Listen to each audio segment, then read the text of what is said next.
예, 강의 시작하겠습니다. 업무방해죄에 대해서 한번 살펴봅시다. 업무방해죄 보호 대상이 되는 업무에 관한 거 한번 보겠습니다. 업무방해죄, 이제 요건 했었죠? 요거는 저희 다음에 보호 대상이 되는 업무부터 한번 봅시다. 예. 5번?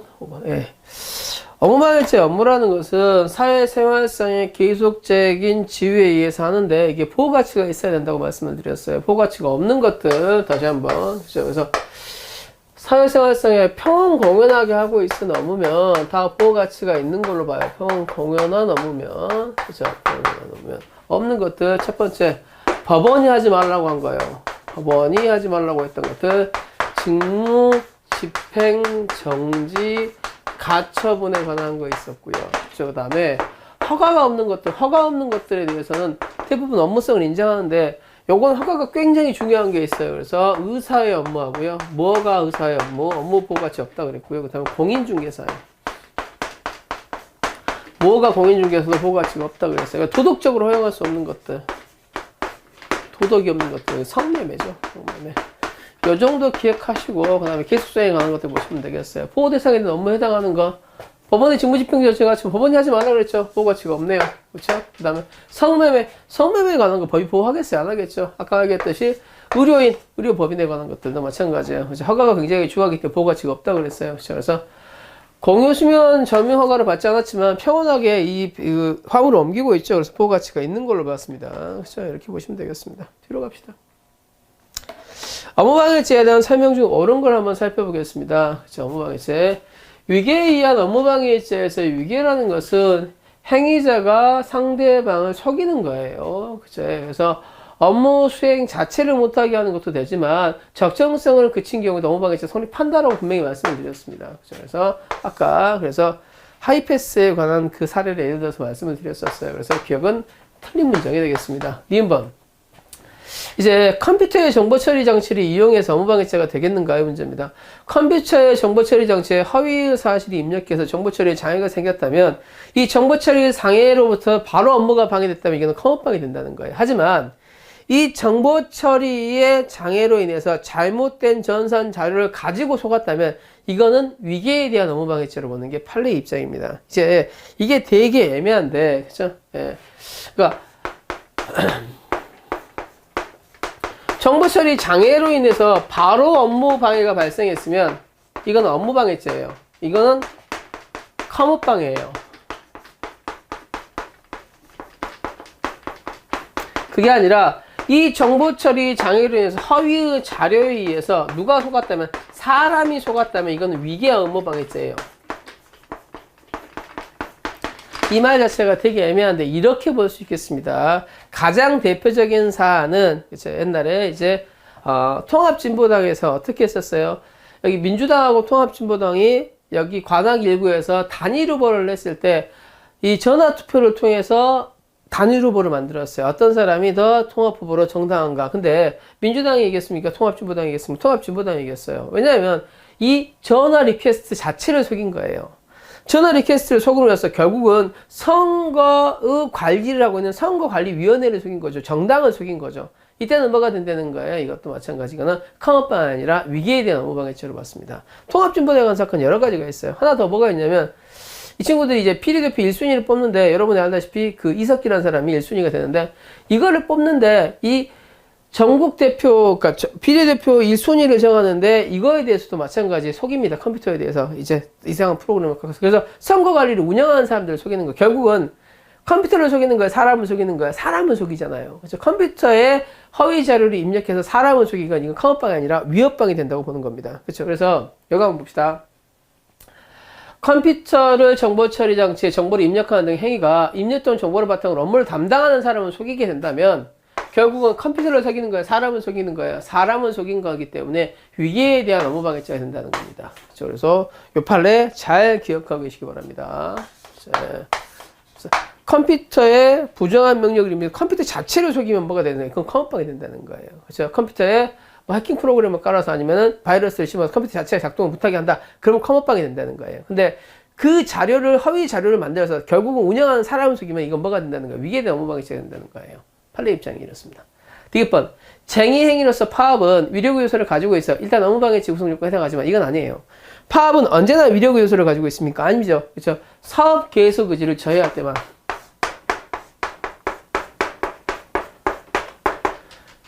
그러니까 쟁의를 한다 그래서 쟁의를 하는 게 일체의 세력 형사를 모을 수 있겠는가 하면 촛불 집회 사건입니다. 그렇죠?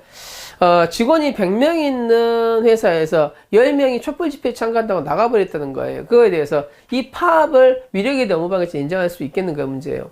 여러분 10명이 나가 있다 그래서 사업 계속이지 사업을 계속할지 말지를 고민하겠어요. 그건 아니죠.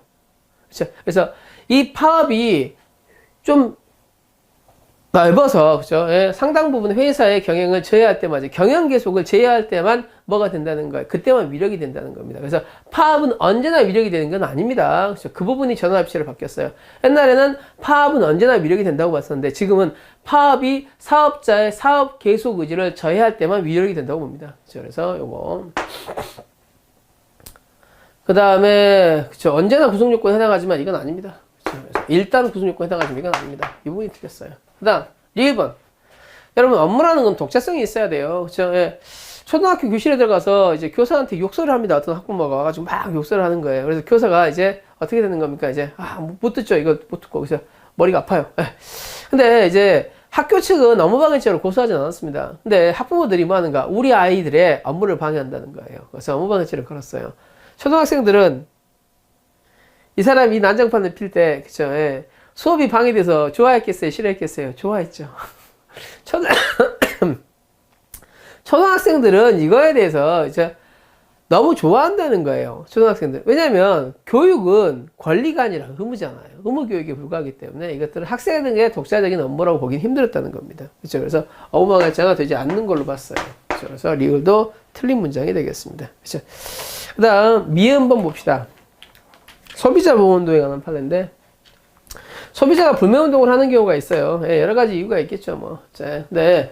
이 소비자 불매운동만 가지고는 우리 헌법이 소비자 보호운동의 요건을 규정하고 있죠. 그래서, 소비자 보호운동에 해당할 수 있기 때문에 이 집단적인 시도 자체만으로는 위력에 대한 업무방해죄가 바로 성립하는 것으로 볼 수는 없다는 거예요. 그렇죠. 그래서 요것까지 볼 수는 있겠습니다. 그렇죠. 소비자에 대한 것들 보호운동에 했다 이것만 가지고는 그죠 소비자 보호운동의 본질적인 내용을 포함하고 있다면 이거는 업무방해죄가 아니라는 거. 왜 소비자가 항의할 수 있는 거잖아요. 그죠? 뭐 지난번처럼 뭐 소독약 가습기에 소독약이 인체에 해를 준다든가 당연히 소비자 보호운동 할 수 있다는 거예요. 이 정도 가지고는 업무방해죄가 아니라는 거예요. 단 소비자 보호운동 본질을 벗어났다면 이건 업무방해죄가 될 수는 있겠죠. 그렇죠. 그래서 이렇게 살펴볼 수 있겠습니다. 그다음에 7번 살펴보겠습니다. 업무방해죄 성립에 관해서 다음 설명 중 가장 옳지 않는 것은 업무방해죄 성립에 업무방해죄가 실제로 업무방해 결과가 발생하고 요하진 않아요. 그렇죠. 위험성이 발생하면 좋게요. 그렇죠. 적정성과 공정성을 방해한 경우에 업무방해죄 성립한다고 말씀드렸어요. 지방공사 사장, 그렇죠. 공모했죠. 공모했기 때문에 위계가 있다 없다 위계가 없기 때문에 업무방해죄가 성립하지 않는다 그랬어요. 답은 이번에서 금방 나왔네요. 그렇죠. 무허가 의료인, 그렇죠. 보호가치가 없으니까 업무방해죄 대상에 해당하지 않는다고 말씀드렸습니다. 직무지정비의 정치 가처분 법원이 하지 말라고 그랬죠. 보호가치가 있다 없다 보호가치가 없으니까 보호 대상이 되는 업무에 해당하지 않는다고 봤어요. 이미 한 것들에 대해서는 간단하게 보겠습니다. 그렇죠. 그 다음에 뒷문제로 넘어갑시다. 문제 8번 보겠습니다. 그렇죠. 특히 공무에 관한 부분들이 많이 나오는데 업무방해죄와 공무방해죄는 일반법과 특별법 관계입니다. 따라서 공무에 관해서는 업무방해죄의 적용 여지가 없다는 게 판례 입장이에요. 자, 지방경찰청 민원실에서 똥을 막 던지면서 막 바닥에 똥 던지고 이러면서 말똥을 던지면서 난동을 피웁니다. 자, 그리고 욕설을 하고 행패를 했지만 경찰관을 때렸으면 공무집행방해죄는 안 때렸죠. 그래서 공무집행방해죄가 된다 안 된다? 안 된다. 공무니까 그렇죠. 업무방해죄 적용될 여지는 있다 없다? 없다. 그렇죠. 4번. 노동조합 간부들이 회사와 협의 없이 일방적으로 휴미를 결정한 후에 유인물을 배포하여 그렇죠? 유고필로 오인한 근조자들이 여기 위력이에요. 속였어요. 속였죠. 그렇죠? 그래서 요거는 위계에 대한 업무방해죄가 될 수 있겠네요. 그렇죠? 허위의 유인물을 배포해가지고 사람들 속게끔 했죠. 그래서 위계에 대한 업무방해죄가 될 수 있겠네요. 4번. 건물을 전차인이 임대인의 승낙 없이 전차하였다면 전차인의 전차 장소의 승수적 영업은 업무방해죄에서 포함하는 업무라고 볼 수 있다죠. 그렇죠. 그래서 예를 이제 임대인이 전차를 하기 위해서는 그죠 승낙 전차를 해야 되죠. 그죠 전차인의 승낙을 그러니까 임차인이 전차를 하기 위해서는 임대인이 승낙을 받았어야 되는데 승낙을 받지 않고 전차를 한 거예요. 그렇죠? 하지만 전차인은 어찌됐든 여기서 가게를 운영하고 있잖아 평온하게. 그렇죠? 그래서 보호와 가치가 있는 업무라고 볼 수 있다는 거예요. 그래서 적법하거나 허가를 받지 않았다 할지라도 평온 공연하게 업무가 유지되고 있다면 보호 가치가 있는 업무라고 볼 수 있다고 보겠습니다. 그 다음에 라번. 근로자들이 집단적으로 근로직을 거부합니다. 파업을 하고 있는 거죠. 그죠? 당연히 위력에 해당한다고 했습니까? 사업자의 사업 계속 의지를 저해할 때만 위력이 된다고 그랬어요. 사업자의 사업 계속 의지를 저해할 만큼 정도가 돼야 된다는 겁니다. 그렇죠? 그래서 100명의 영업장에서 10명이 한두 시간 정도 촛불 집회를 참여한 거 가지고는 위력에 해당하지 않는다라는 판례가 이제 나오게 된 겁니다. 업무방해죄에 있어서 업무방해 결과가 실제로 발생함을 유하하는 것은 아니고, 그렇죠? 예. 업무방해 결과가 초래된 위험성이 발생하면 업무방해죄가 될 수 있다. 업무방해죄 추상적 위험범이니까. 그렇죠? 그래서 여러분들 보실 수 있겠어요. 그 다음에 9번 공무집행방해죄, 업무방해죄. 공무집행방해죄, 업무방해죄. 공무에 대해서 업무방해죄 성립할 여지가 있다, 없다? 없다라고 말씀을 드렸어요. 따라서 공무원 의뢰 기자회견 업무에 대해서는 공무원이잖아요. 그렇죠? 그래서 업무방해죄가 성립하지 아니한다. 당연히 맞습니다. 그렇죠? 그 다음에 이 경찰청 민원실에 말똥을 뿌린 사건이에요. 말똥. 말똥을 사람한테 던졌으면 당연히 폭행이 되겠지만 바닥에 뿌렸던 사건입니다. 그쵸? 뭐 경마하다가 돈 잃고 바닥에 이제 말똥 뿌린 거예요. 니네들이 짰잖아! 뭐 이렇게 한 거예요. 그죠? 그래서 민원 접수 업무를 방해합니다. 그쵸? 이거는 공무집행방해죄가 안 되죠. 그럼 뭐가 되는 거? 무죄가 되는 겁니다. 업무방해죄 여지는 없다고 몇 번씩 말씀드렸어요. 같이 설명하지 않겠습니다. 그래서 성립한다? 라고 되어 있어요. 그죠? 틀렸죠. 가장 옳은 것은 그렇죠. 그래서 업무방해 성립하지 않는다. 1번에서 답이 나왔네요. 그렇죠. 그 다음 2번은 틀렸고. 그렇죠. 3번. 공무원의 직무수행 과정에서 그렇죠. 집회 시위에 대해서 일시적으로 상당한 소음. 여러분 집회와 시위는 소음이 발생해요. 그렇죠. 그래서 고의적으로 이 전경들의 고막을 때릴 정도로 일부러 그렇게 틀었으면 폭행이 되겠지만 그렇죠. 잠시 좀 소리가 컸어요. 이 정도가 좀 폭행이 있다고 볼 수는 없겠어요. 할 수 있다고 그랬으니까 틀린 거고. 그 다음 4번. 이제 불법 주차 차량에 불법 주차 스티커를 붙였다 이를 떼어내고 있으니까 이제 공무원을 휠체어로 폭행했던 사건이에요. 그렇죠? 그래서 떼어낸 과정에서도 공무 수행의 일환이죠. 그렇죠? 그래서 공무 집행방해죄가 될 수 있습니다. 그렇죠? 그래서 이것도 틀린 문장이 되겠고요. 그렇죠? 그래요. 겹쳐 있는 부분들은 좀 보지 않겠습니다. 11번으로 가겠습니다. 업무방해죄 업무는 넓게 본다 그랬어요. 그렇죠? 그래서 성매매 없어. 그렇죠? 보호 가치가 없죠. 경찰관의 민원 접수 없으면 공무죠. 업무방해죄 아니에요. 주총에서 주주의 의결권을 행사하는 거. 이건 뭐가 없습니까? 이건 계속성이 없습니다. 왜냐면 주주라는 것은 계속 그 권리가 바뀌는 거잖아요. 그렇죠? 그래서 주총의 주주의 권리라는 것은 계속 바뀌는 거기 때문에 이거는 계속성이 없어서 업무라고 보지 않습니다. 그렇죠? 하지만 종중의 정기총회를 주재하는 종중회장이라는 것은 이 종중을 여러 기간 동안 이끌어가겠죠. 계속성을 인정할 수 있기 때문에 그렇죠. 예, 여기에 대해서는 업무방해죄는 인정하고 있습니다. 그렇죠. 그래요. 뭐 비슷비슷한 거니까 그렇죠. 12번도 여러분이 나중에 보시면 똑같기 때문에 설명드리진 않겠습니다. 그렇죠. 13번 봅시다. 업무방해죄에 관한 설명에서 다음 설명 중 가장 옳은 것은 쟁의행위는 언제나 업무방해죄에 해당한다. 아니라 그랬어요. 사업계속 의지를 저해할 때만 업무가 된다고, 위력이 된다고 말씀을 드렸습니다. 그렇죠. 그래서 1번 틀렸고. 컴업방이 될 때는 정보 처리 장치가 그 사용 목적에 부합하는 기능을 하지 못하거나 장애가 현실적으로 발생할 것을 유효한다. 그렇죠? 컴업방이 되기 위해서는 정보 처리 장애가 있어야 된다고 말씀을 드렸어요. 그렇죠? 그래서 답은 2번이 되겠네요. 무허가 의료인 보호 가치가 없으니까 업무방해죄가 되지 않는다 그랬죠. 그렇죠? 그다음 인터넷 자유 게시판에 대해서 객관적인 사실을 게시했으면 허위사실 유포에 대한 업무방해죄가 되지 않죠. 그렇죠? 그래서 위계가 아니라는 거예요. 그렇죠? 진실한 사실을 얘기했는데 위계가 되겠습니까? 그렇죠? 그래요. 그 다음에 뭐 14번은 똑같은 문제이기 때문에 보지 않겠습니다. 경매입찰방해죄로 이제 건너가도록 합시다. 경매입찰방해죄. 경매입찰방해죄는 출제 가능성이 그래도 좀 있죠. 특히 법원직 문제들은 자주 나오기 때문에. 근데 이제 두 가지만 좀 기억하시면 돼요. 경매입찰방해죄는 이른바 업무방해죄의 특징인데 뭐가 있어야 돼요? 경매가 있어야 돼요. 입찰이 있어야 돼요.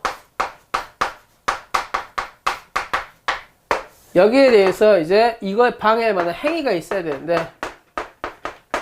결과가 있을 건 요하진 않아요. 그래서 경매가 있어서 경매 입찰이라는 거는 가격 경쟁이 일어나는 거죠. 그래서 뭐 이제 계약에 대해서는 경매 입찰 방해죄가 안 돼요. 안 되는 것들. 그 다음에 아까 본 바와 같이 저기 우응 경쟁이었던 게 뭐였습니까? 뭐 추첨, 뭐 무작위 추첨. 요거는 가격 경쟁하는 게 아니니까 경매 입찰 방해죄에 해당하지 않아요. 행위는 담합이 있으면 돼요. 담합이. 그래서 담합은 일부에 대한 담합도 돼요. 단 담합 자체가 안 됐으면 담합을 시도만 있었으면 경매 입찰 방해죄가 안 되겠죠. 그렇죠? 이 정도만 보시고 한번 문제를 풀어봅시다. 입찰자들 상호간에 특정 업체가 낙찰되면 이제 누가 이제 낙찰받기로 하고 이제 가격을 이제 짠 거예요. 담합이 이루어졌죠 이미.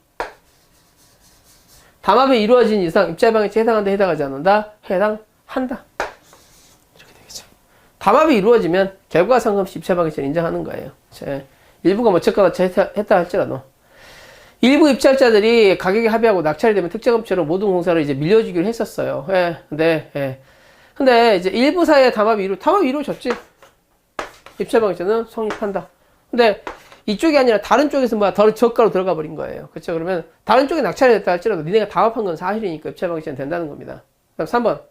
동업자들이 무모한 추려 경제를 방지하기 위한 수단으로 실질적으로 단독 입찰하면서 경제 입찰인 것처럼 했습니다. 그렇죠? 그런 경우에도 어쨌든 담합을 한 거잖아요. 그렇죠? 그래서 이것도 입찰 방해죄가 성립합니다. 그다음 4번. 고속도로 휴게소에 의해서 누구라도 낙찰될 경우에 동업하여 새로운 회사를 설립하고 사실상 이제 뭐 하는 거 담합하는 거죠. 그 회사로 이제 휴게소를 운영 합의한 다음에 입찰 상가한 경우도 입찰 방해죄가 성립하겠죠. 그렇죠? 그래서 그냥 가격 담합을 하는 게 아니라 새로운 회사를 만들어 가지고 여기 가격을 정해서 이 회사로 하는 거야. 이게 담합이지 이것도. 그렇죠? 담합은 새로운 형태로 볼 수 있겠습니다. 그 다음에 마지막 문장인데 입찰 방해죄는 담합이 이루어졌으면 결과와 상관없이 기수가 된다고 말씀드렸어요. 그렇죠? 그래서 요거 담합을 시도한 행위가 있었으나 담합이 이루어지지 못하였고, 그렇죠? 그럼 뭐가 되겠어? 이건 무죄가 되겠죠. 하지만 위계의 위력망과 담합이 이루어진 것 같은 결과를 얻어내거나 다른 입찰자의 입찰 투쟁 시도가 있었지만 역시 위계의 위력 정도가 담합이 이루어진 것과 같은 결과를 얻어내거나 그들이 입찰 제재 정도에 이르지 못하였다면, 그렇죠? 실제로 경쟁을 방해한 바 없다면 이러한 공정한 자유경쟁을 방해 염려가 있는 상태를 발생시켜 입찰 경쟁을 행하였다고 볼 수 없으므로 입찰 방해죄 기수에 이르렀다고 볼 수 없어 입찰 방해죄 미수를 처벌한다. 일단 입찰 방해죄 미수 자체가 없어요. 그래서 공정한 자유경쟁을 침해할 상태가 됐다면 뭐가 된다는 거예요? 입찰 방해죄 이미 기수가 된다는 거예요. 그래서 예. 담합이 이루어지지 못해 있으면 입찰 방해죄가 안 되겠지만, 그렇죠? 담합이 이루어졌으면 뭐가 된다? 입찰 방해죄가 된다. 이렇게 보시면 되겠습니다. 문장은 뭐 너무 산란하게 꼬나가지고, 그렇죠? 일단 입찰 방해죄 미수행위는, 그렇죠? 있다 없다 없다. 그렇죠?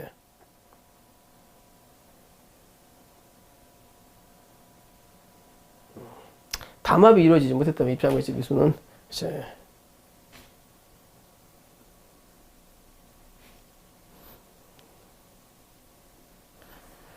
그쵸. 예. 입찰 방해죄 미수가 없어요. 예. 그 다음. 처벌 규정이 없어서 입찰 방해 미수를 처벌한다고 그랬으니까 이 부분이 틀렸죠. 예. 그렇죠. 그 부분은 좀 이상하게 꽈놨네요. 예. 이제 주거 침입으로 가겠습니다. 주거 침입.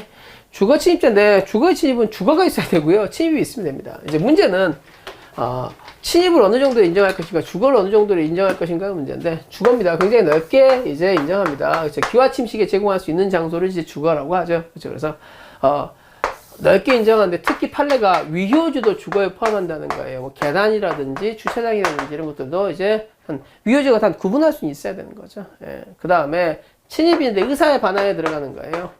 그렇죠? 의사의 반하에 들어가는 거. 근데 기망에 의해서 들어가는 것도 침입으로 본다는 게 판례 입장입니다. 그래서 요 정도 두 개 아시고 이제 가보도록 하겠습니다. 그렇죠? 그러면 한번 문제를 봅시다. 그렇죠? 이게 골리앗 크레인 사건입니다. 골리앗 크레인 사건.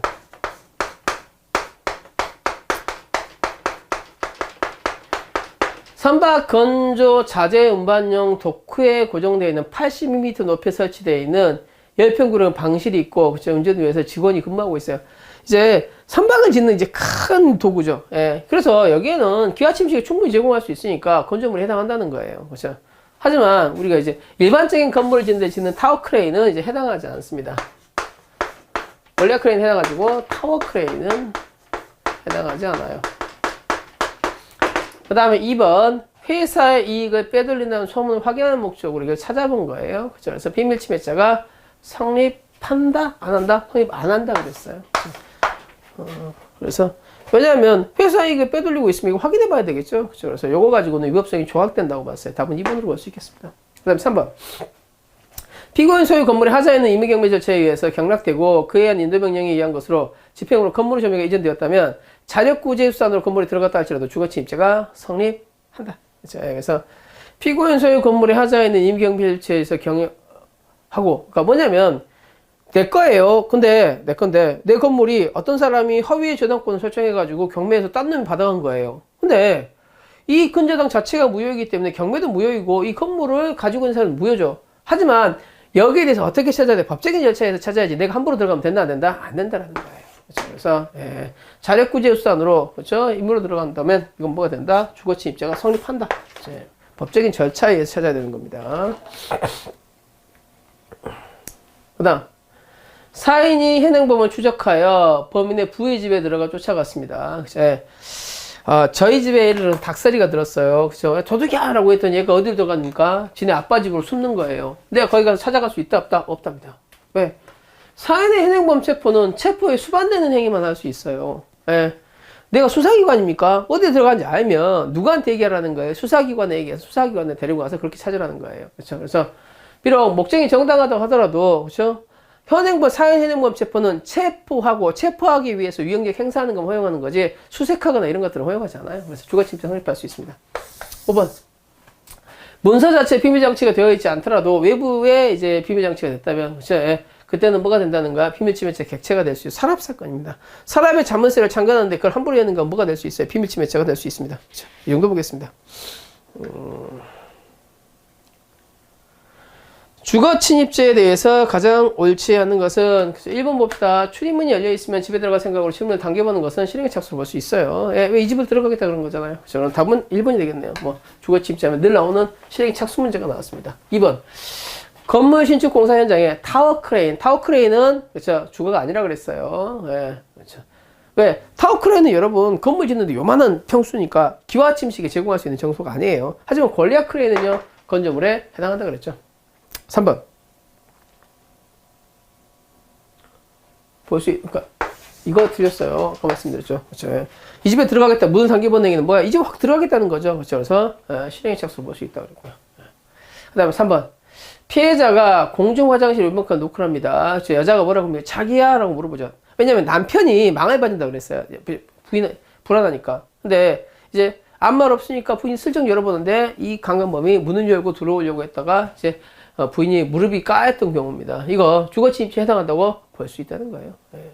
왜? 기망에 의한 승낙은 승낙이라고 보지 않습니다. 그럼 의사의 반환이 들어온 것이라고 볼 수 있죠. 그 다음에 특히 범죄 의도로 들어온 것은 주거침입을 판례가 보고 있습니다. 그렇죠? 그 다음 4번.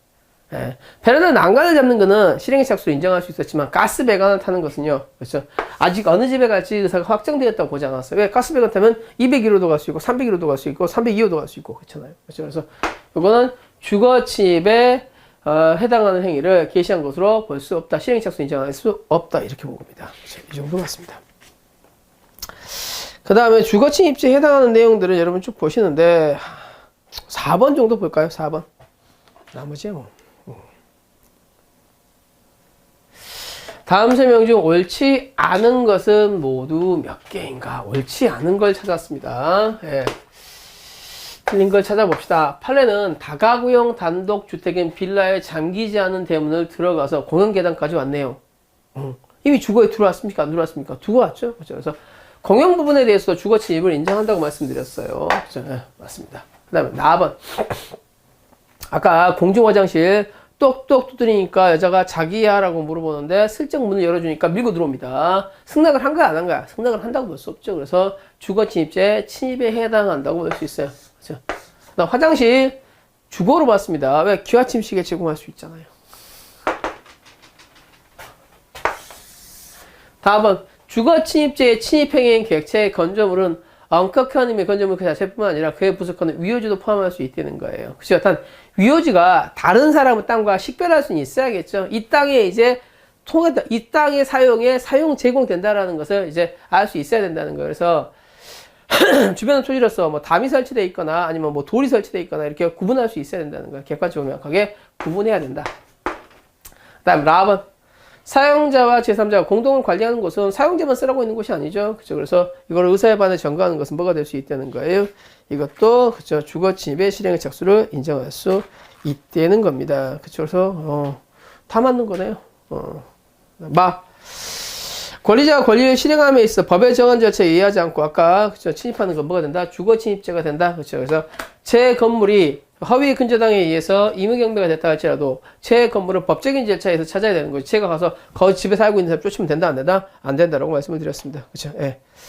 그다음 6번 사례인데 6번 사례는 읽지 않겠습니다. 아까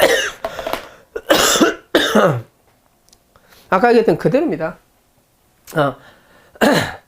만취해서 이제 읽어보진 않은 그 사안이에요. 그 사안이에요. 예.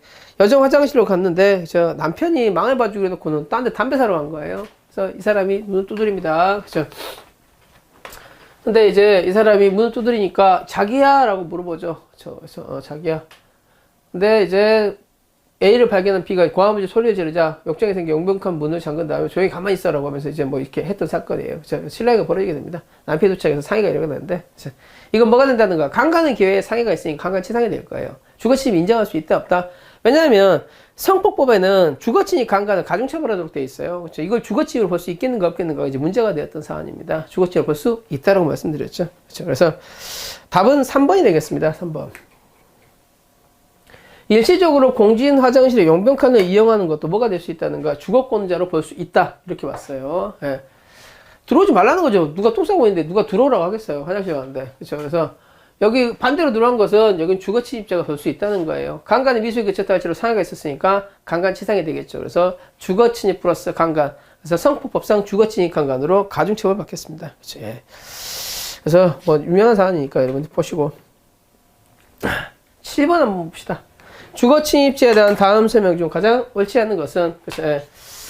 요거 가스 배관을 잡고 있는 상태 실행착수 인정이야 부정이야? 부정이죠. 그래서 행위를 기여시한 때 해당한다고 보기 어렵다. 맞는 문장이죠. 자, 타워 크레인 주거에 해당한다 해당하지 않는다? 해당하지 않는다라 그랬죠. 예. 타워 크레인은 주거에 해당하지 않지만 그렇죠? 예. 골리앗 크레인은 건조물에 해당한다. 뭐 전체적으로 맞는 문장이네요. 그렇죠? 그래서 타워 크레인 주거가 아닙니다. 하지만 골리앗 크레인은 주거에 해당한다 그랬어요. 그래서 3번. 출입문을 당기는 거 내가 열려 있으면 바로 들어가겠다는 거죠. 그렇죠? 그래서 이거는 주거침입 실행 착수로 볼 수 있다고 말씀을 드렸습니다. 그렇죠? 예. 그다음 공용이 사용하는 공용 부분들에 대해 팔에는 주거를 인정한다고 말씀을 드렸어요. 그렇죠? 그래서 예를 들어서 범죄 목적으로 계단에서 강간했던 사건이 있어요. 이것도 뭐야? 주거침입 강간으로 가중처벌합니다. 그렇죠? 그래서 그런 것도 여러분들 꼭 기억하고 계셔야겠습니다. 이제 8번으로 넘어가겠습니다. 뭐 간단한 범죄들이니까 그렇죠? 길게 설명드리진 않습니다. 다음 기술 중 옳은 것은 모두 몇 개인가? 그렇죠? 가번 차량 통행이 빈번한 도로에 바로 접하여 있고 도로에서 주거용 건물 축사 4동 및 비닐하우스 2동으로 이루어진 시설로 들어가는 입구에서 출입을 통제하는 문이나 기특 인적 무척 산비가 없어요. 이게 무슨 말이냐면 그러니까 이 땅이 있는데 땅이 구분이 안 가는 거예요. 그러니까 이 사람 집이 있고 이 집 앞에 이제 논이 있으면 여기에 들어간 거 주거침입이라고 볼 수 있겠어요? 만약에 이게 담벼락으로 이제 구분되어 있으면 주거라고 볼 수 있겠지만 이런 게 없다면 이건 주거라고 볼 수 없다는 거예요. 그렇죠? 그래서 차량 통행이 빈번한 도로에 바로 접하여 되어 있고, 그죠? 통제하는 문이 전혀 없어요. 그럼 이 사람 땅이라고 알 수가 없죠. 그래서 이때 이제 차를 몰고 이 통로에 진입했다고 해서 주거침입에 해당하지 않는다는 거예요. 왜? 외부에서 이 사람을 주거라고 식별할 수 없으니까. 4번. 아파트에 들어갑니다. 그쵸? 근데 몇 시에 들어갑니까? 늘 주거 침입할 때 12시에 들어가요. 낮이네요. 그쵸? 낮에 절도를 할 목적으로 들어가요. 특수절도가 되기 위해서는 야간 주거침입 목적을 손괴해야 되죠. 근데 야간입니까? 주간입니까? 주간이죠. 그쵸? 그러면 이거는 따로따로 봐야겠죠? 그래서 주거침입과 절도. 근데 주거침입하기 위해서 문을 깠어요. 그쵸? 그럼 주거침입은 실행의 착수가 있어요. 근데 물건은 물색행위를 했습니까? 못했습니까? 못했죠. 위 아파트 들어가려고 그랬는데 발각돼서 도망가 버렸어요. 그렇죠? 그러면 절도는 못했죠. 그렇죠. 그래서 주거 침입은 인정할 수 있지만 특수절도 미수는 인정한다. 무죄가 된다. 무죄가 된다가 되겠어요. 그렇죠. 이거 보시면 특수절도가 되기 위해서는 뭐가 있어야 돼? 야간 주거 침입이어야 되죠. 근데 이건 야간 주거 침입이야? 주간 주거 침입이야? 주간 주거 침입이죠. 주간이면 뭐가 있어야 돼? 물색행위가 있어야 돼. 물색행위가 있었어요? 없었어요? 없었죠. 그렇죠. 그래서 특수절도가 된다? 안 된다? 안 된다. 합동범이 되기 위해서도 들어가서 물색행위가 있었어야죠. 그 다음에 답은 공용계단 주거침입 된다 그랬어요. 그죠? 다세대 주택의 내부에는 공용건물과 복도의 거주자의 명시적 묵시적 의사에 반하에 침입한 행위는 주거침입죄를 구성할 수 있어요. 그죠? 그래서 계단 강간 사건입니다. 그죠? 이것도 의사의 범죄 목적으로 들어갔죠. 그죠? 그래서 이거는 묵시적 의사에 반하여 주거침입을 구성할 수 있다는 거예요. 그 다음 주거침입죄는 사실상의 주거 평온의 보호법 위반을 하는 것이므로 주거자 가주자가 건조물 등의 거주 또는 간수할 권리를 가지고 있는가 여부는 범죄 성립하는 것을 좌우하는 것은 아니다. 요거 그죠? 그러니까 주거침입죄에서 사실상 주거를 평온을 하는 거죠. 그래서 요 사람이 요거에 대해서 정당한 권한이 없다 할지라도, 그러니까 쉽게 얘기하면 이런 겁니다. 제가 고시원을 산다고 했을 때 고시원에 대해서 고시원 기간이 끝났어요. 그러면 난 정당 권리를 가지고 있지 않지만, 하지만 내가 평온공원에 살고 있으면 남이 들어오면 뭐가 된다는 거야? 주거침입이 된다는 거예요. 그렇죠? 그래서 요거 사실상 평온공원에 관리하고 있으면 이 간수의 권리를 가지는 것은 범죄 성립을 좌우하는 것은 아닙니다. 그다음 마번.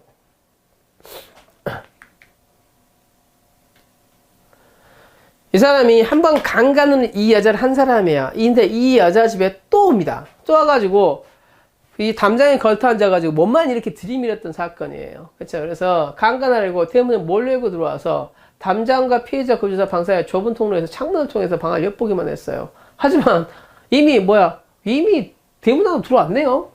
그렇죠? 그러면 주거침입이 되겠어요? 안 되겠어요? 이미 주거침입을 구성하겠죠. 그래서 이거 뭐 어렵지 않은 사안입니다. 그래요. 그 다음에 뭐 나머지 부분들은 대충 뭐 대동소이하기 때문에 보지 않겠습니다. 몇 번을 볼까요? 그래도 문제 10번 정도는 볼까요? 10번. 주거침입과 야간 주거침입 절도죄에 관한 거. 좀 이따 다시 한번 나오겠지만, 그렇죠. 자주 나옵니다. 공용 부분은 사람의 주거에 해당하지 않아. 이거 10번? 9번이 아니라 10번. 10번. 네. 이거 아까 했던 부분과 똑같으니까. 10번. 아파트 내부의 공용계단도, 그렇죠. 마찬가지 주거를 해당한다 그랬어요. 그 다음에 2번. 그 유명한 초원복집 사건이죠. 조찬 모임에서 대화 내용을 도청하기 위해서, 그렇죠. 무슨 정치적인 얘기 하지 않겠습니다. 그렇죠. 어찌됐든 불법 목적으로 들어간 것도 허락을 받았다 할지라도 뭐가 된다는 거예요? 주거침입죄가 된다는 게 판례 확고한 입장입니다.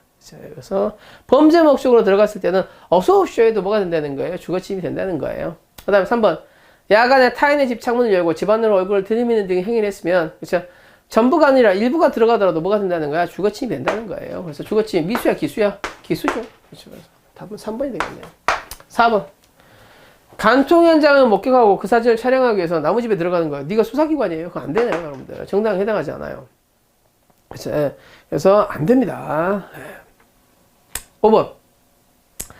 뭐 정당에 해당하지 않는데 법치 전체 입장에서 허용하지 않을까요? 아니에요. 아직까지는. 그죠? 판례가 나중에 또 나오면 모르겠는데 아니에요.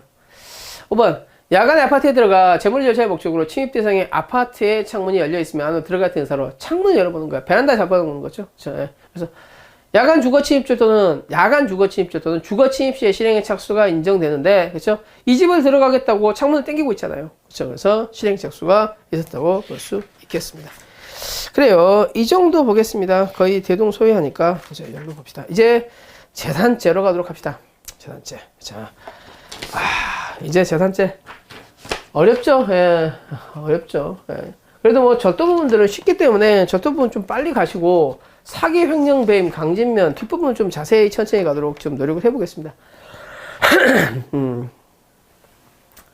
금은방에 송금 목걸이를 구입한, 이제 뭐 일일이 다 설명드리지 못합니다. 예. 뭐 30강녀에서 전체 진도를 전무해드리지 못하는데, 그래도 횡령, 배임은 좀 자세히 해드리고 싶어요. 여긴 잘 알고 계시니까. 그쵸? 예. 첫 번째.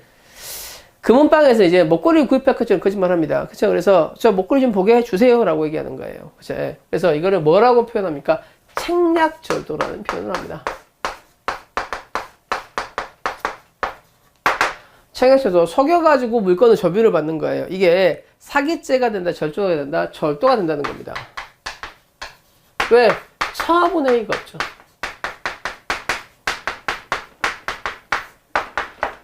이 사람이 순금 목걸이 사건처럼 거짓말 치면서 이제 목걸이 받습니다. 근데 이 금은방 직원이 너 가지라고 주는 거에 한번 보라고 주는 거예요. 한번 보라고 주죠. 그래서 내가 받았어. 여기까지는 절도 아니잖아요. 지금 내가 직원이 있고, 그쵸? 예, 직원이 있고, 직원 앞에서 내가 뭐야, 금은 목걸이를 받았어. 그 다음에 이 여자가 화장실을 간다고 해서 내빼버리죠. 이게 뭐야? 이게 절도지. 그쵸? 그래서 요거 속여서 너 가지라고 준 적이 없어. 지금 뭐가 없다는 거야? 처분행위가 없다는 거야. 그래서 뭐가 안 된다는 거야? 사기가 된다는 거야. 사기가 없다는 거예요. 언제가 도둑질이야? 이 여자가 도망갈 때가 도둑질이지. 그쵸? 이 사람 무사해봐나요? 물건을 갖고 튀고 있잖아. 그죠? 절도라는 거예요. 그 다음. 산지기로서 종중소유 분묘를 간수하고 있는 자는 그 분묘의 석득이나 문관성을 점유하고 있다고 할 수 없어요. 왜? 이거는 상하관계죠. 내가 편의점 주인이야. 내 종업원보다 여기서 물건을 팔려고 하고 있어. 그러면 누가 점유하고 있는 거예요? 주인이 점유하고 있는 거죠. 상하관계 점유입니다. 그렇죠? 그래서 이때 물건 등을 반출하였다. 뭐가 성립할 수 있다? 절도죄가 성립한다는 거야. 그렇죠? 왜냐하면 석등이나 문관석 등이 무거운 물건이에요. 그렇죠? 몰래 가져가겠죠. 그렇죠? 몰래 가져가죠. 이 사람한테 전적으로 맡긴 거라고 볼 수 없어요. 횡령이 된다고 볼 수 없습니다. 그렇죠? 그 다음 3번. 발전기 등을 반입했는데 10년 동안 관리하지 않았어요. 아무것도 관리하지 않았네. 그렇죠? 이건 점유하고 있는 거 안 하고 있는 거예요. 점유하고 있는 게 아니죠. 절도죄, 점유태 명령죄, 절도죄 명령죄죠. 절도죄 객체가 될 수 없겠습니다. 4번. 고속버스에 승객이 두고 내린 물건이에요. 고속버스 여러분은 누가 물건을 내렸으면 고속버스 운전사가 관리합니까? 안 합니까? 안 하죠. 고속버스 운전사는 정차하자마자 밑에 화물칸으로 가죠. 그래서 관리 안 한다는 거예요. 다른 세계에 집어가면 이거 뭐가 되는가? 절도야, 점유태 명령이야? 점유태 명령입니다.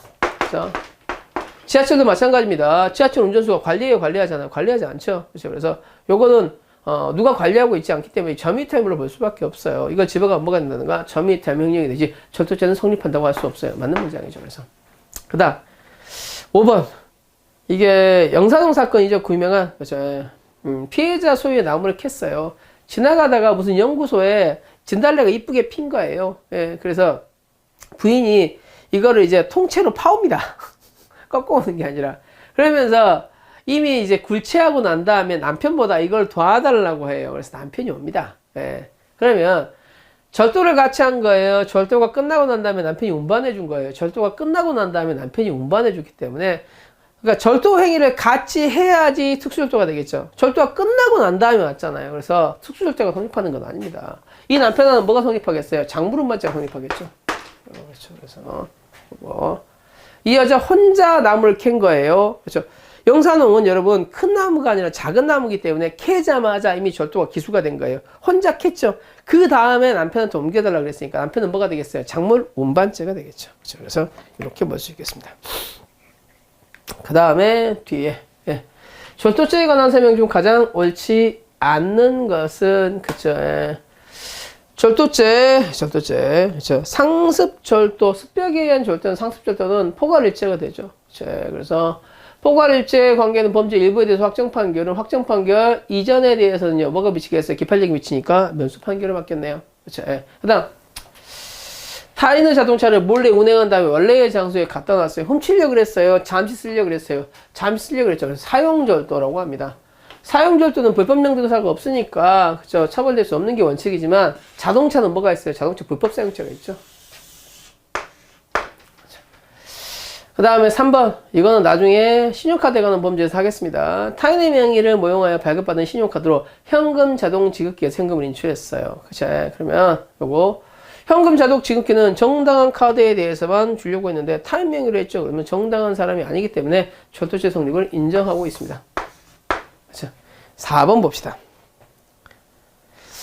피해자로부터 지갑을 잠시 건네받아 임으로 지갑에서 현금카드를 꺼내요. 현금 자동 지급기에서 현금을 인출한 다음에 현금카드를 곧 반환했어요. 그죠? 그러면 이 사람은 자기 카드도 아닌 걸 가지고 돈을 찾았으니까 현금에 대해서는 절도가 될 수 있겠어요. 하지만 현금카드는 그대로 돌려줬죠.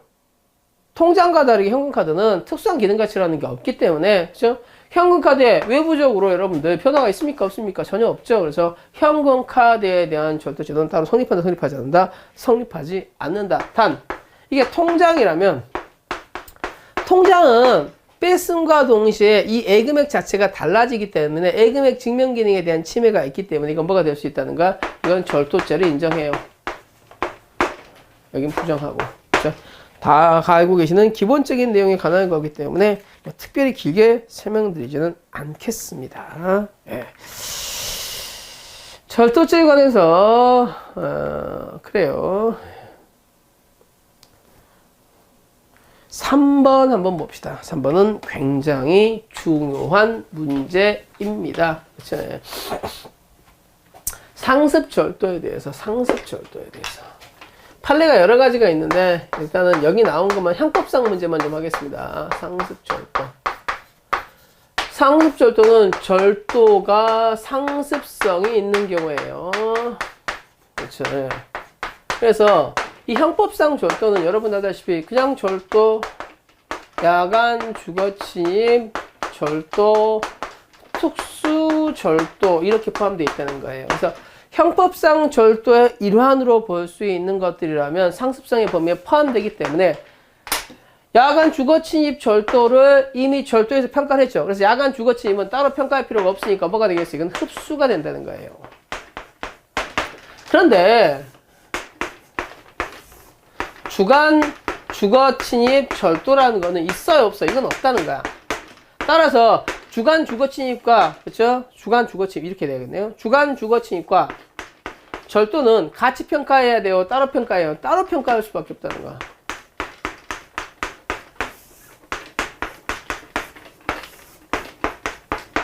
그래서 주간 주거침입과 절도는 절도에서 판단하는 거야, 아니면 주거침입에서 따로 평가된 거야? 따로 평가되기 때문에 이 문제가 나옵니다. 자, 상습으로 단순 절도를 범했어요. 근데 이 사람이 절도 범행으로 주간에 들어갔다면, 그렇죠?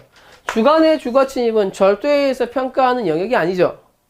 절도에서는 야간 주거침입 절도는 절도의 영역에서 평가했지만 주간 주거침입은 절도 영역에서 평가하지 않는단 말이에요. 그렇기 때문에 이거는 우리가 절도에서 상습적으로 판단하는 바가 없는데? 라고 하니까 이건 따로 평가해야 된다는 거야. 그래서 별도로 주거침입을 구성한다. 맞는 문장입니다.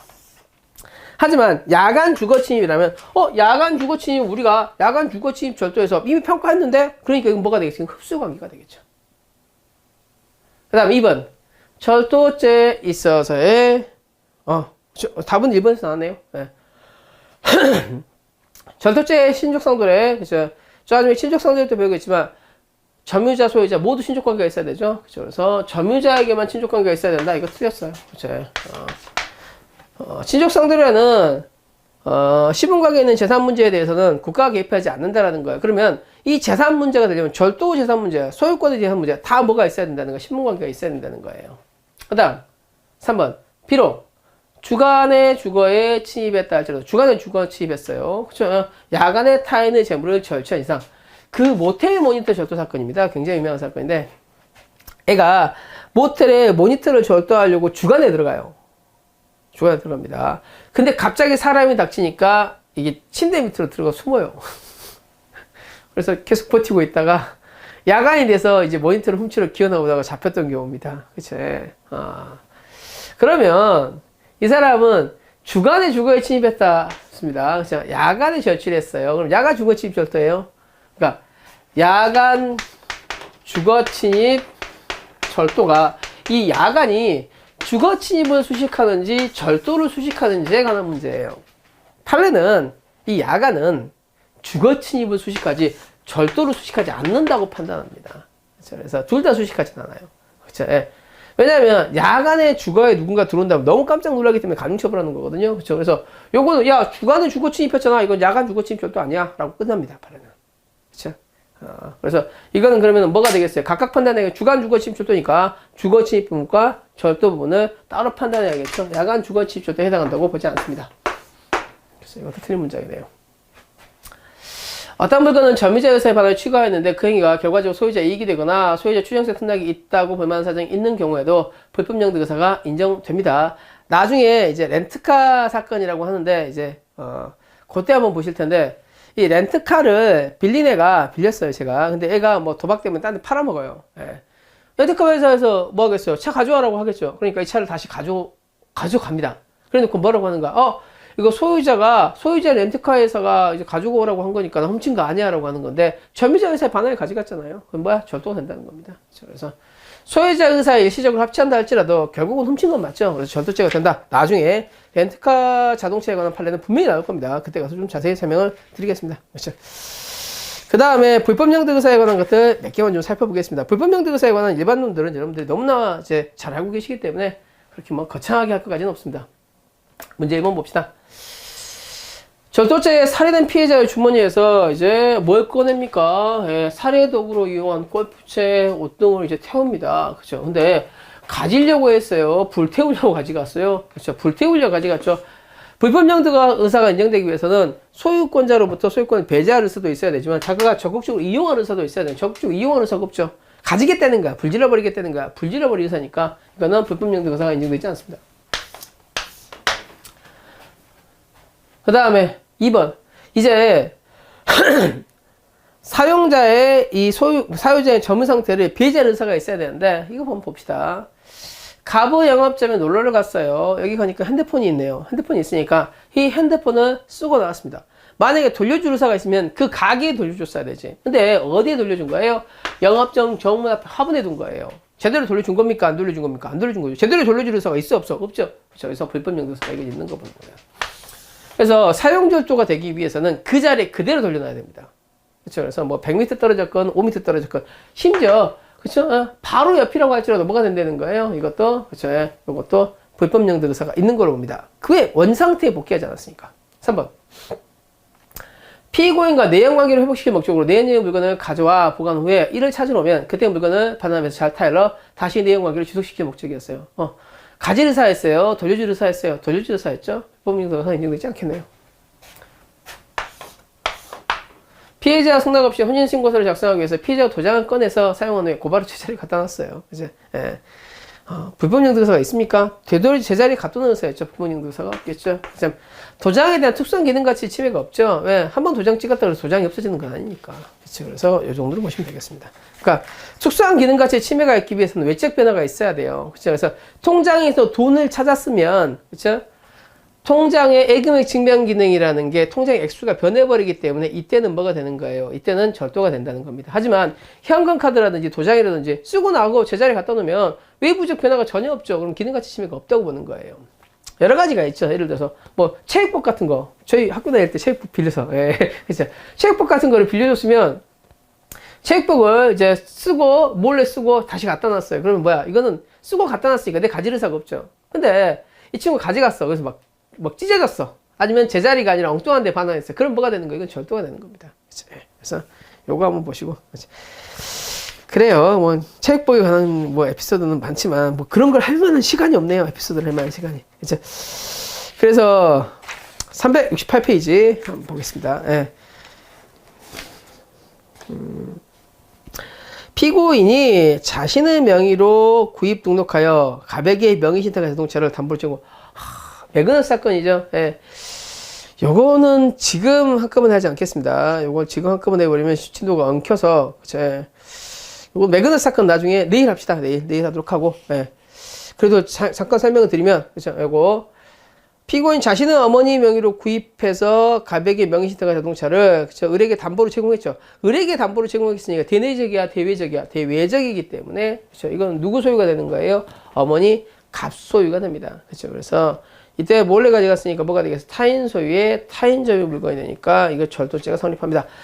요거는 내일 합시다. 이거는 그죠? 명의신탁에 대해서는 내일 한번 하겠습니다. 그 다음 2번.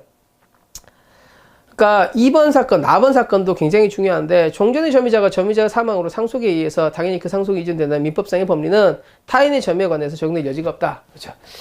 어떤 사안이냐면 요거 한번 좀 보겠습니다.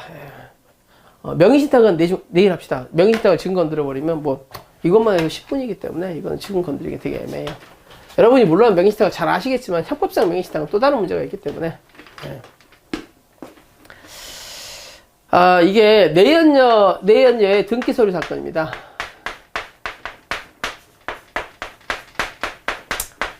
이제 이 할아버지가 이제 뭐가 있었냐면 이제 내연녀가 있었어요. 내연녀가. 그렇죠. 그래서 내연녀라고 하기는 뭐하고 그렇죠. 예, 뭐 같이 살고 있는 내연녀라고 하기는 뭐하고 내연녀? 예. 사실혼이라고 할까요? 사실혼 배우자. 사실혼 배우자라고 해도 뭐 상속권은 없으니까 뭐 사실혼 배우자인지 내연녀인지는 정확히 모르겠습니다. 이 할아버지가 이제 상처하시고 이제 이 여인과 함께 같이 동거하고 계셨어요. 그렇죠? 근데 이 할아버지가 돌아가시고 난 거예요. 돌아가시고 나니까 상속권자는 사실혼 배우자는 상속권이 없죠. 그렇죠? 그래서 자식들이 뭐 하는 거야? 이 땅을 가지러 오는 거예요. 그래서 이 아파트를 뺏기기 싫으니까 이 아주머니가 등기 소유를 가지고 튀어버렸던 경우입니다. 그렇죠? 이걸 저토죄가 될 수 있겠는가 문제예요. 그렇죠? 누가 보관하고 있었어요? 아주머니가 보관하고 있다가 아주머니 가져갔을 뿐이죠. 과연 점유가 침해된 것인가 문제가 이제 가장 문제가 된 거예요. 그렇죠? 예. 여기에 대해서 할아버지는 돌아가셨으니까 점유가 없고 아들들이 뭘 주장합니까? 저 상속받았어요. 상속인의 점이 있어요. 민법에 있어서 점유도 당연히 상속되는 거 아닙니까? 하지만 상속인의 점이라는 것은 민법 193조는 이거는 너무 관념적이라는 거예요. 실제로 이 아들들은 이 등기 서류를 가져본 적도 없죠. 관리 가능성이 전혀 없잖아요. 그래서 점유가 없다고 보는 거예요. 그렇죠? 그래서 형법상 점유는 재물에 관해서 사실상은 지배 가능성이 있어야 된다는 거예요. 그렇죠? 그래서 있는 것으로서 그때부터 이제 만약에 이제 자식들이 가지고 있는 거 이 아줌마가 가져갔으면 이제 절도죄가 성립할 수 있겠지만 그런 게 아니죠. 그렇죠? 그래서 상속받아 그 소유권을 취득했다 할지라도 상속인은 사실상 지배를 받기 전까지는 점유를 가지고 있는 거다 없는 거다? 없는 거다라고 보는 사건입니다. 그렇죠? 그래서 이 아줌마는 절도죄는 성립하지 않습니다. 그렇죠? 그래서 횡령죄가 성립할 여지도 없죠. 위탁한 게 없으니까. 그렇죠? 그다음 답은 어느 물건을 점유자 의사에 받아 취득한 행위가 결과적으로 소유자 이익이 된다 할지라도 그렇죠? 이거는 불법 영득 의사가 없다고 할 수는 없어요. 아까 말씀드린 거. 그렇죠? 렌트카 사건. 그래서 렌트한 자동차를 담보로 제공했어요. 그래 놓고는 지가 다시 가지고 오는 거야. 그렇죠? 예. 그러니까 이 사채업자가 왜 내 차를 가져가는 거야? 라고 하니까 렌트 회사 주인이 소유자 돌려줄 건데? 라고 하는 건데. 어찌됐든 그렇죠? 남이 점유하고 있는 걸 가져와 버렸죠. 그렇죠? 그래서 뭐가 된다는 거야? 절도가 된다는 거야. 불법 영득 의사가 있는 걸 보는 겁니다. 라합은 그렇죠? 조폭들의 돈을 가져갔던 이 공갈죄 사건인데, 그쵸. 조폭들의 돈을 관리하던 사람이, 그죠? 이 돈을 그대로 가져갑니다. 그대로 가져가요. 자기 집에 가져가니까 이 조폭들이 와서 뭐 하겠어요? 야, 이 새끼 내 돈 내놔. 다시 가져가죠. 그러니까 이걸 공갈죄로 고소합니다. 공갈이 된다, 안 된다? 공갈이 안 된다라는 거야. 왜? 자기 돈 자기 가져갔으니까. 그쵸? 불법 영득 의사가 없는 걸로 봤습니다. 그 다음 휴대전화 사건 아까 말씀드렸고요. 그쵸. 예. 그 다음에 간단한 사건들만 몇 개 한번 해봅시다.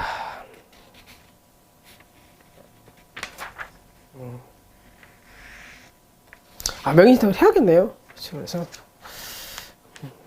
40분. 예. 6번만 볼까요? 6번만. 예, 369페이지 6번만. 예. 승객이 내린 자동차 아무도 관리하지 않죠. 절도죄야 불법 전미타 명령이야. 전미타 명령이죠. 당구장 누가 관리해요? 당구장 주인이 관리하니까 절도죄가 성립하겠죠. 그렇죠? 심부름 다 내요라고 건네받은 피해자가 오토바이를 타고 가버렸어요. 그렇죠?